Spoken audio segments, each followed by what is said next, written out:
இன்றைக்கி எறா குழம்பு எப்படி வைக்கிறதுன்னு பார்க்கலாம். அதுக்கு வானலில் எண்ணெய் ஊற்றிக்கிட்டு ஒரு கப் ஃபுல்லாக சின்ன வெங்காயம் கட் பண்ணி வச்சுருக்கேன், அதை ஆட் பண்ணிக்கிறேன். வெங்காயம் நல்லா வதங்கணும். இப்போ கீறி வச்ச 2 பச்சை மிளகாவை ஆட் பண்ணிக்கிறேன். கொஞ்சம் கல் உப்பு ஆட் பண்ணிக்கிறேன். ஒரு கொத்து கருவேப்பிலை ஆட் பண்ணிக்கிறேன். ஒரு ஸ்பூன் இஞ்சி பூண்டு பேஸ்ட் ஆட் பண்ணி எல்லாத்தையும் நல்லா வதக்கி எடுத்துக்கிறேன். இப்போது 3 தக்காளி ஆட் பண்ணிக்கிறேன். இது நல்லா வதங்கணும். இது வதங்குற நேரத்தில் காய்கறி கட் பண்ணிக்கலாம். இன்றைக்கி நான் வந்து கத்திரிக்காய், முருங்கைக்காய், அப்புறம் உருளைக்கிழங்கு எடுத்திருக்கேன்.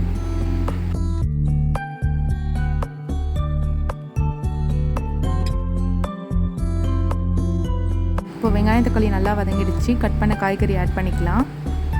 5 நிமிஷம் காய்கறி அப்படியே வேகட்டும். அதுக்கப்புறம் எறா ஆட் பண்ணிக்கலாம். இப்போ எறாவை நல்லா வதக்கி எடுத்துக்கலாம். இதில் தண்ணி வரும், அது போகிற அளவுக்கு எறா நல்லா வதங்கணும்.